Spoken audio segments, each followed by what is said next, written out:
और S-500 को लेकर रूस का भारत को बड़ा ऑफर, भारत में ही बनाने और तकनीक ट्रांसफर का ऑफर है।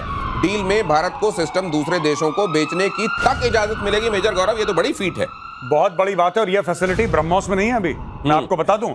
ब्रह्मोस भारत में बनता है, रशिया और भारत का यह कोलैबोरेशन है, लेकिन क्योंकि उस कंपनी में पार्टनरशिप या ओनरशिप इस किस्म की है कि अगर भारत किसी देश को बेचना चाहे तो भारत को पहले रूस से परमिशन लेनी पड़ती है। मैं ब्रह्मोस की बात कर रहा हूं। ठीक है। तो यानी कि अगर भारत ने आर्मेनिया को बेचा है, उदाहरण के लिए फिलीपींस को बेचा है, तो रशिया ने ओके बोला है, तब जाके बिका है। अब यहां पे रशिया कुछ और कह रहा है, क्योंकि वो डील बहुत पहले की है ब्रह्मोस की।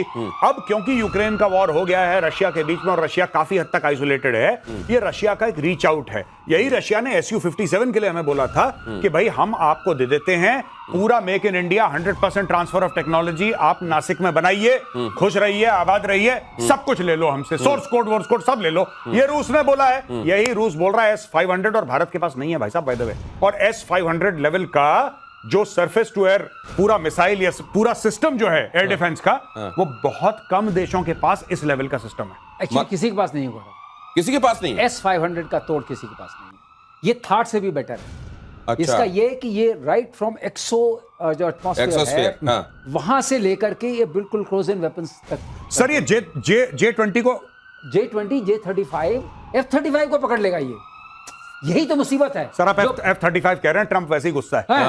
वो कहना नहीं चाहिए, लेकिन ये वहां तक को पकड़ने की इसके अंदर स्टेल्थ एयरक्राफ्ट के लिए बनाई है। तो ये अपने आप में, जहां तक एयर डिफेंस का सिस्टम का सवाल है और हाइपरसोनिक मिसाइल्स का सवाल है, एक बात मैं कहना चाहूंगा आपके माध्यम से, उसमें रशिया इज सुप्रीमो।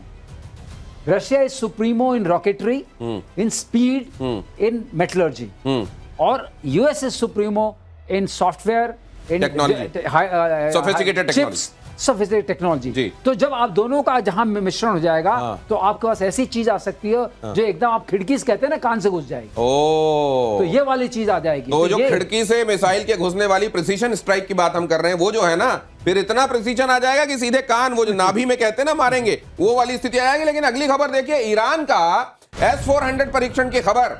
इस्फहान के पास S-400 का ऑपरेशनल टेस्ट किया गया। S-400 की तैनाती से अब ईरानी एयर स्पेस में घुसना आसान नहीं होगा। अब ये S-500 के बाद S-400 की हम बात कर रहे हैं जी। S-400 ईरान के पास आ जाना, वो उस ईरान के पास आ जाना जो ट्रंप के मारने के लिए क्राउड फंडिंग कर रहा है, चंदे जुटा रहा है, वो जो कह रहा है जब धूप ले रहे होंगे तब मारेंगे ड्रोन से। हाँ। अब मुझे एक बात ये समझ में नहीं आई, ये दिया किसने, क्योंकि ये अभी अभी मिला है। ये था नहीं ईरान के पास S-400, और ईरान के पास अगर S-400 होता तो जो खुला नाच करा है इजराइल और अमेरिका ने तेहरान के आसमानों में या फोर्डो में या इस्फहान में या कहीं और, वो कर नहीं पाते अगर S-400 वहां पे तैनात होता। इसका मतलब है कि पिछले 30 दिनों में कोई गेम हुआ है बॉस।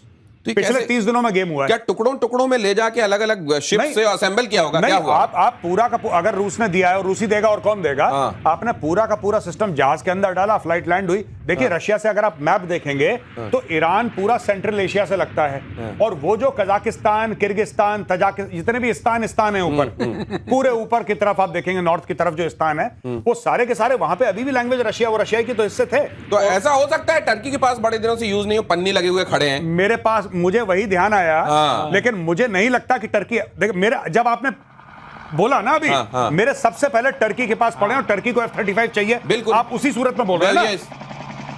मुझे ऐसा लगा कि टर्की, आई डोंट थिंक कि रूस से इतने अपने रिश्ते या तो परमिशन ले लिया, आई डोंट नो, पर ऐसे नहीं हो सकता कि सर एक सिस्टम किसी और को पकड़ा दिया इतना बड़ा। ये सिस्टम बाय इटसेल्फ, अगर मान लें आपने रोड मोबाइल जाके छोड़ दिया, उससे तो काम नहीं करने वाला। तो मतलब उसको समझाना, बुझाना, इंस्टॉल करना, देखना, ट्रेनिंग देना, उसमें बहुत सारी चीजें इन्वॉल्व हैं। फिर उसकी लॉजिस्टिक सप्लाई को मेंटेन करना। तो ये जब तक OEM, ओरिजिनल इक्विपमेंट मैन्युफैक्चरर नहीं इन्वॉल्व होगा, ये काम संभव नहीं है। ओरिजिनल इक्विपमेंट मैन्युफैक्चरर को इन्वॉल्व होना पड़ेगा, इसलिए रशिया इन्वॉल्व होगा ही होगा इस मामले में।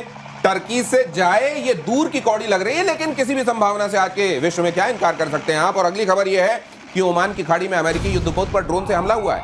ड्रोन हमले में 3 अमेरिकी नौसैनिक घायल हैं। अमेरिका का आरोप कि ईरान समर्थित हूती लड़ाकों ने यह हमला किया है। ईरान ने अमेरिका के आरोपों से इनकार किया है। वैसे अमेरिका और ईरान के बीच में सर जैसी छूट पकड़ चल रही है बहुत दिनों से, मुझे लगता है कि कहीं दुनिया को भी ये लगने लगा है कि कितना इसमें जेन्युइन है और कितना फिक्स्ड है मैच। नहीं, मुझे तो बहुत डाउट है कि अमेरिका ने बम मारे, अमेरिका ने तीनों लोकेशन पे ये GBU-57 नहीं मारे। GBU-57 sir, if I am not mistaken, सिर्फ फोर्डो पे मारे, इस्फहान को छोड़ दिया और अगले तीसरे वाले को भी छोड़ दिया इन्होंने। और वहां पे दोनों में जो बैलेंस थे, फोर्डो के अलावा वहां पे मारे टोमाहोक क्रूज मिसाइल। अच्छा, दूसरी चीज, अगर हुथियों ने मारा है तो हुथीज आर डायरेक्टली कंट्रोल्ड। और हम बात नहीं कर रहे थे हफ्ता 10 दिन पहले कि हुथियों ने मिसाइल मार दी ये सब, और आपने ही पूछा था भैया आई कहां से, तो यहीं से आई। पहली चीज यहीं से आई। अब मुझे नहीं लगता, ये देखिए ये सब चीजें ना, मुझे ट्रंप की एक बात तो बिल्कुल समझ में नहीं आती, मैं ऑन रिकॉर्ड बोलना चाहता हूं। पहले आप चाहते हो कि हथियार आपके खरीदें, फिर आप कहते हो लड़ो मत, तो हथियार दिए क्यों इन द फर्स्ट प्लेस? ताकि वो बीच में जाके सीटी बजा के फुर्र करके बोले कि चलो नोबेल नोबेल मेरा नोबेल, शांत हो जाओ। आप अगर हथियार बेच रहे हैं तो लड़ने के लिए ही है।